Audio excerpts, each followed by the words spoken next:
Hi, my name is Azuma and this is my story.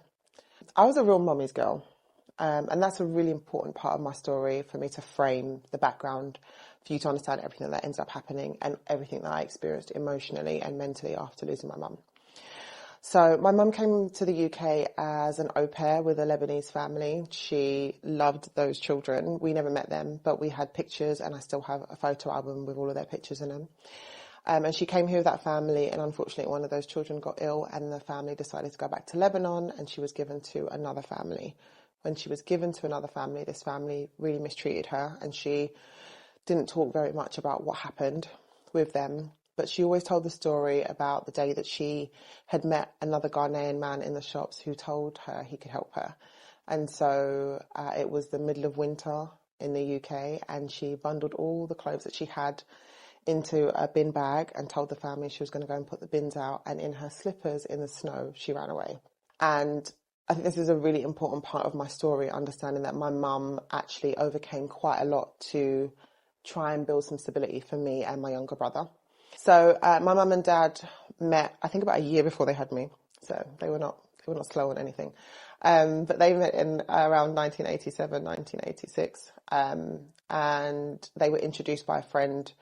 My dad was an architect at the time, and he had come to the UK, so they met in the UK.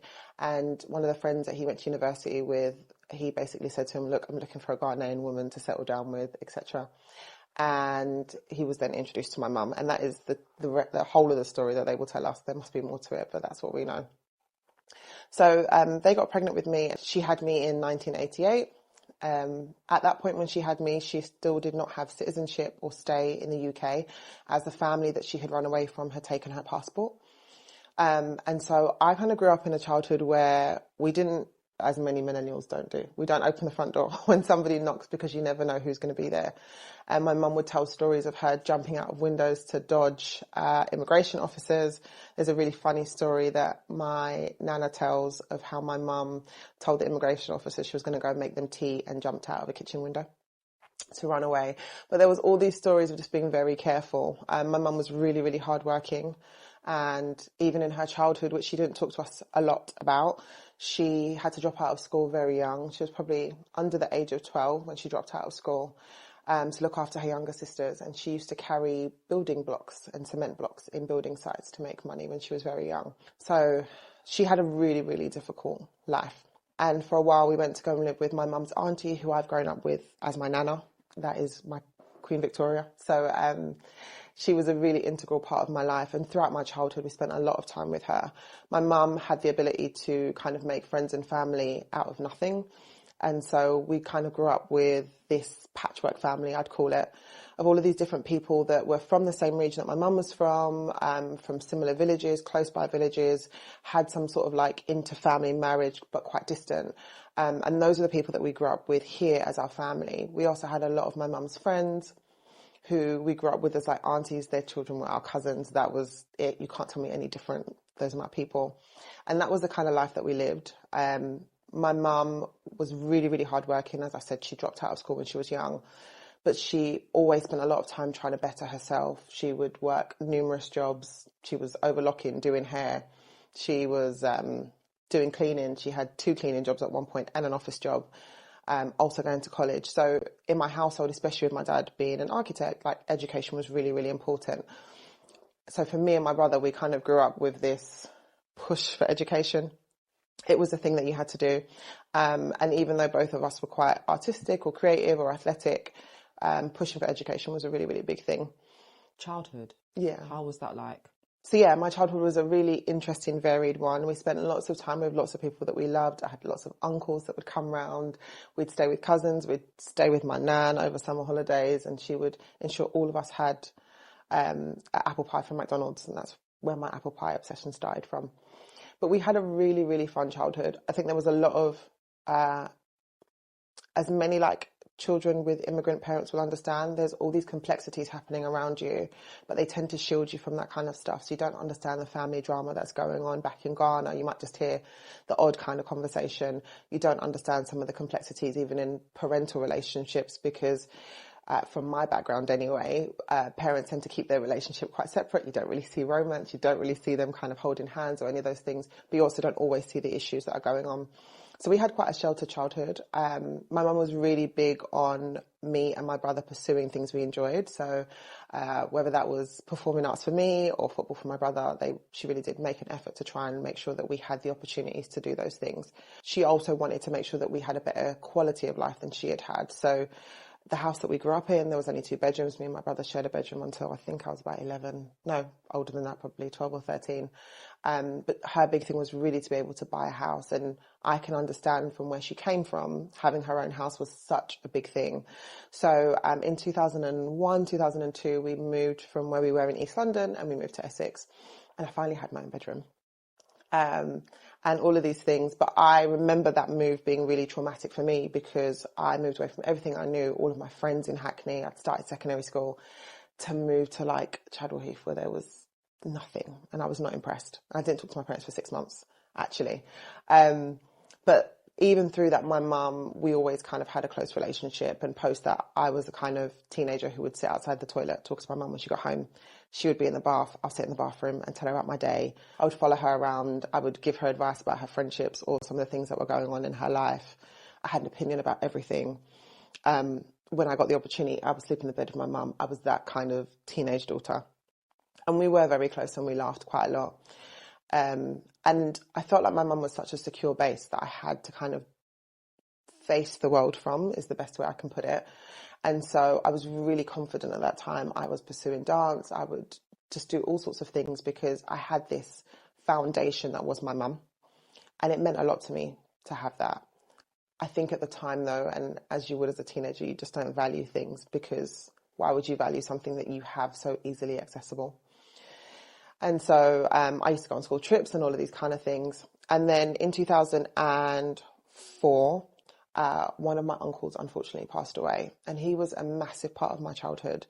He's still very well known for carrying pots and pans in his car and just turning up at your house and cooking. He would take me on trips. He was not just the kind of typical Ghanaian or African uncle that you'd have, but the kind of person who would sit down and talk to you. He was really willing always to like teach you new things. He's the first person who taught me how to wash up properly and look, when you're cleaning, do this. And all of my cousins, all of my family, we've all got still stories that we're sharing that some of us didn't know about him because he was such an influential person. Losing him really changed a lot in my family and really changed the path that life was on for me. And I really see that as a pivotal moment of change. My mum was really broken by his death. So would you say he was the glue to your family? He was such I wouldn't even call him glue. I would call him gorilla.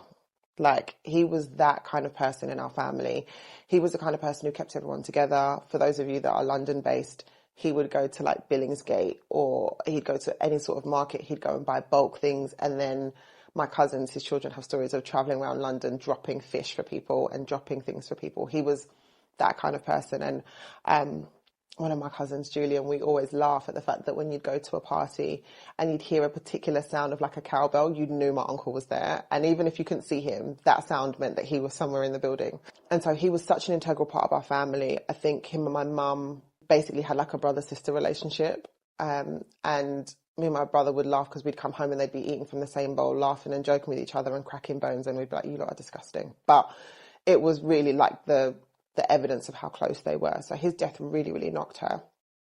And she took it really hard. I think for me, it was the first time that somebody died who meant something to me and meant that my everyday life would be different because of their absence. And so at that point, I was in year 10. And so moving through to year 11, I would have been 16 at the time. And unfortunately, my auntie Florence was diagnosed with cancer. And she passed away. She lived in Canada at the time. And my mum was, again, very, very distraught. The two of them were very close. I remember having to go and buy phone cards for my mum to go and yak on the phone for hours on end to my auntie, especially on New Year's Day, because that was her daughter's birthday.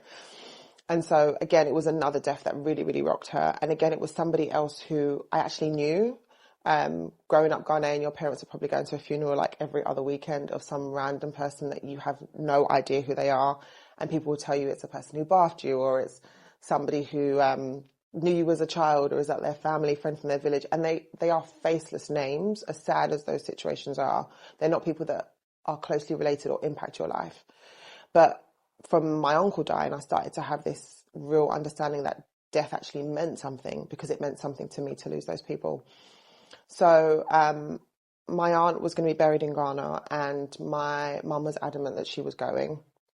And I know her and my dad had a few arguments about it, but she was like, she couldn't not go because of the level of relationship. And so she ended up going to Ghana. And it was the first time that I felt like my mum had left me. Again, it's that kind of teenage, very selfish, very like, life is about me, everything revolves around me. Was that the longest you've been away from your mum?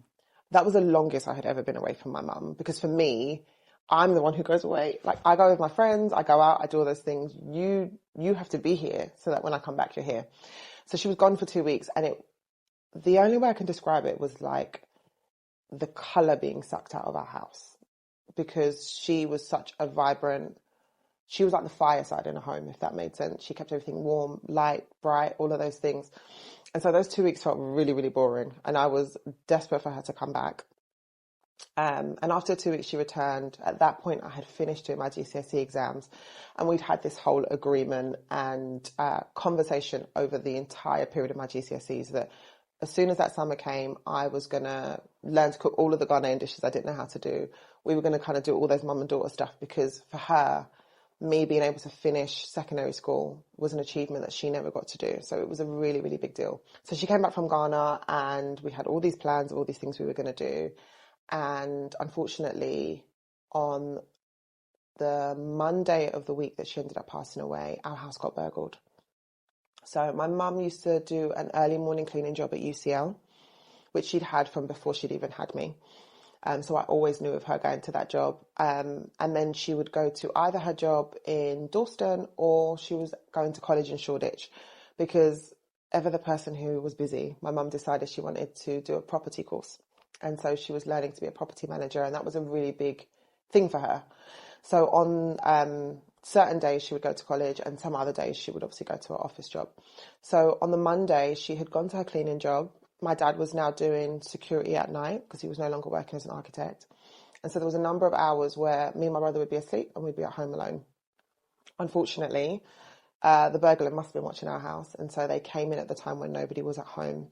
They only picked up some things downstairs, the video camera that had the footage of my mum's 50th birthday and my auntie's funeral, some money that my mum had left for my dad, and some gifts that we had bought her for her birthday, like jewellery and stuff that had been left downstairs. That happening really broke my mum. She was distraught. And we'd been through burglaries before. We lived in Hackney. But this one was different for her, because she felt like anything could have happened if my brother had woken up, if I had woken up, and we had been left alone with this burglar. So she decided to take the Tuesday and the Wednesday off of work in the morning so that she could be with us, make sure we'd gone off to school, or me just sitting around doing what you do when your GCSEs are finished and you no longer have school. And then she would go to work. On the Wednesday evening, she came home from her office job. We sat together. We had, she'd cooked like fufu, which we had once in a while, but it wasn't like often that we'd eat it. It must be fufu. It was something from Ghana. We sat down on the floor together, her, me and my brother, and we just ate out of this bowl and just laughed and talked. And I remember her saying to me, "Can you make me a cup of tea?" And I said, you just think I'm your slave, like you're just sending me to do all your errands. And we had it as this like running joke. And so I went into the kitchen, and she came in and gave me this big kind of bear hug from behind, and we just laughed. And then I was telling her what I had planned for the next day. So I had planned to go to my aunt's house, who lived in Kidbrooke, and I was waiting for Amarian tickets to come through. So any of you that were part of that B2K phase, that I was absolutely obsessed with B2K, Amarian was coming, and I remember being so excited. I take my mum's credit card to buy my tickets, and they were due to come that day, and I had ordered the tickets for me and all my friends. So my number one aim of that Thursday was to make sure that those tickets were in my hand and I could phone everyone and say they had arrived. And so that Wednesday night, she decided that she was going to go back to work on Thursday. And I didn't have a say so or any feeling about her going back to work. I was just like, well, I know my mum, she's really hardworking. She's always going to be running somewhere. And she was probably itching to get back to her normal routine. So I didn't think anything of it. We spent the rest of the evening just laughing. And then it was getting ready to go to bed time, and I could not find my house keys. And so we were up looking for my keys, and I just decided, you know what, I just cannot be bothered. I'm going to bed. So I remember going to bed. I turned all the lights off. And then my mum knocked on my door and kind of just opened the door a little bit, enough to get her head in, but not get her whole self in. And the light from the corridor was still on, so it was kind of shining through into the room.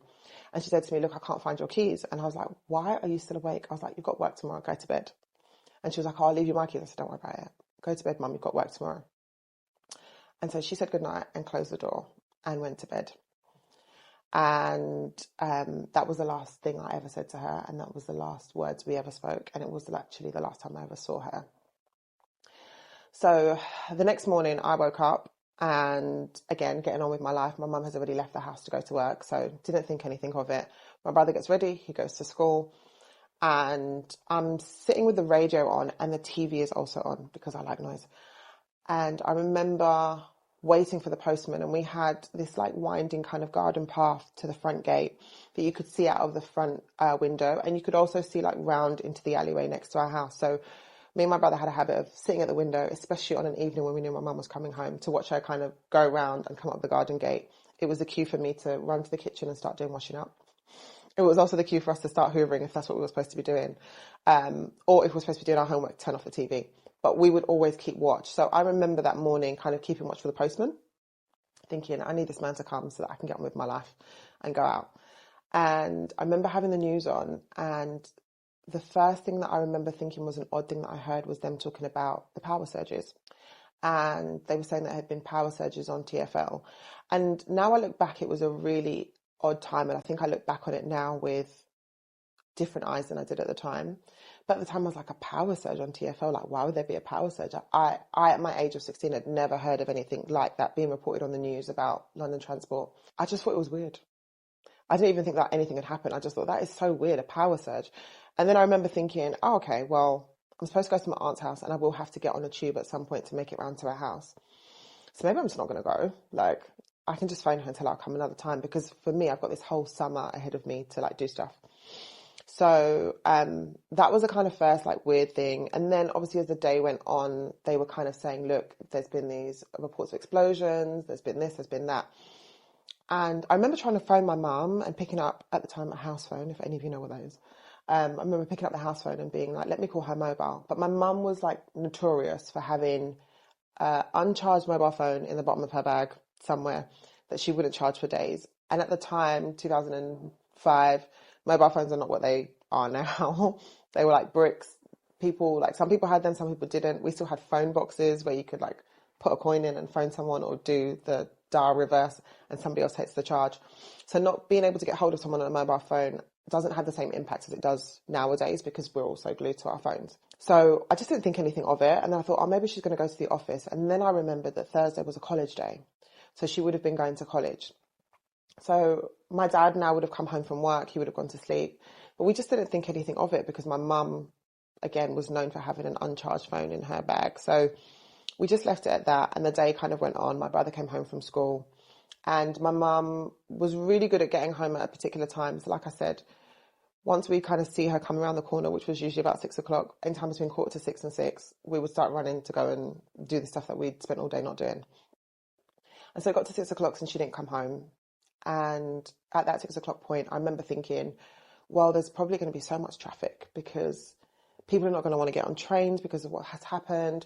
My mum liked to get on a bus, and so she'd probably be on a bus. And where we lived was kind of like along that top end of Romford Road, and there's a lot of traffic coming up on portions of that road. So I just thought, the traffic's going to be horrendous. Maybe she'll be home by 7. 7 o'clock came and went, and she wasn't home. 7:30 came and went, she wasn't home, and we hadn't heard from her. And so there was this idea of like, well, wouldn't she have stopped in a phone box to make sure like she'd called or whatever to say where she was? And I think it got about around 8 p.m. and my dad was like, your mum, this is not like your mum to not come home. This is not her normal character, or she would have phoned, or someone would have heard from her today. So I'm going to take you to your uncle's house. And we had an uncle that lived not far away from us, maybe like 15-minute drive from where we were living at the time. I'm going to take you to your uncle's house and I'm going to go looking for your mum. And I was like, why don't you drop my brother and I'll come with you, as you do as a teenager. And he was like, no, go with your brother and I will call or message you once I found mummy. So I remember going to my uncle's house, and I really didn't want to be there, to be quite honest. I'd rather be at home, because there was a part of me that was like, if she comes home and we're just not home, Like, it doesn't make sense. Someone should be at home waiting for her. So I remember finally going to sleep at my uncle's house and waking up in the morning and reaching for my phone and my phone being completely clear. Like, no calls, no texts, no messages, nothing from even my friends. There was absolutely nothing. And that was the first moment I felt like something's really wrong. I don't know what to do with the feeling that I'm having that something is wrong. And I remember phoning my friend and being like, I think my mum is missing. The last person who had seen her had said goodbye to her at Warren Street Station. And I just remember these screams, like, and it felt like they kind of like floated through the floorboard. The BBC News had reported my mum as like one of the first two that had been confirmed dead.